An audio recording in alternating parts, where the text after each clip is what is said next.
Hi everyone, Peter here from Flow High Performance, and in this video we will cover what repetition ranges are best for achieving muscle hypertrophy.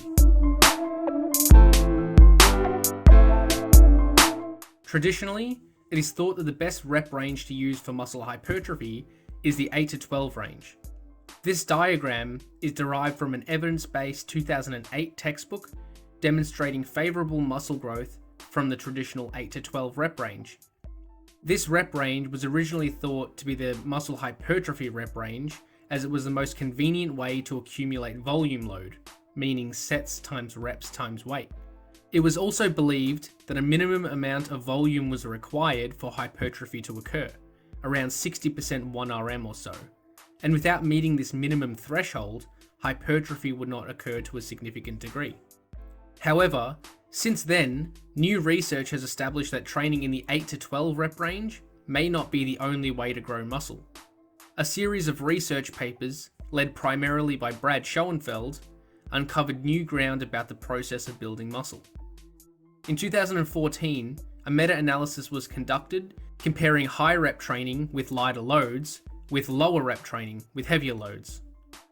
The authors compared resistance training with loads of less than 60% 1RM versus loads of greater than 65% 1RM on strength and hypertrophy. The results of this study were in agreement with previous evidence, as high loads were found to be superior for both strength and hypertrophy outcomes. In 2015, a study was published directly comparing the effects of using high load and therefore low rep range with low loads and therefore higher rep ranges. The high load group used a rep range of 8 to 12, while the low load group used a rep range of 25 to 35 reps per set, which is typically associated with muscular endurance. The participants performed 7 exercises, each for 3 sets, and all sets to failure for 8 weeks. Results were surprising, as both groups essentially induced the same level of hypertrophy. However, maximal strength was significantly increased after the high load training, but not the low load group. 2 years later, in 2017, a very similar meta-analysis was conducted to the one in 2014, although this time there was an additional criterion for the studies included in the analysis. All sets for both high and low load groups had to be taken to failure to be included in the study. Once again, the same trend was seen as the original study in 2015. Hypertrophy outcomes were very similar between groups, although maximal strength was greater in the high load group. This brings the authors of a 2019 review to the conclusion that when using light loads, training should be taken very close to failure to maximize muscle hypertrophy. So how can we apply this information to enhance muscle growth? First and foremost, it is now evident that muscle hypertrophy can be achieved over a wide variety of rep ranges and loads. So reps as low as 8 and as high as 35 can achieve equal hypertrophy provided that each set is taken close to failure.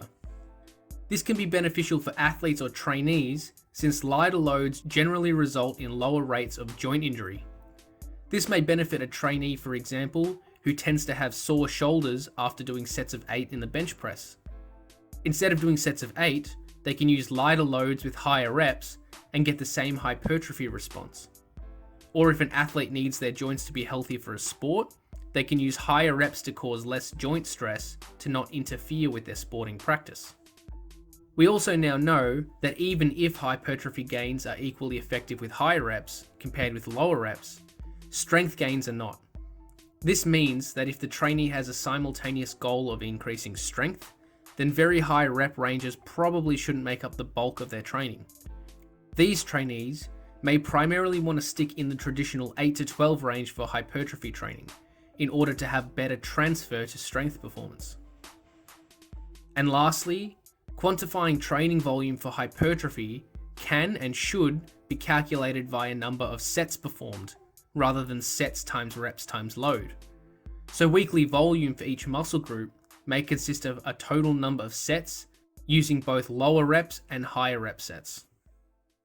Thanks for watching, and hopefully you got something out of this video. Remember to subscribe if you haven't already.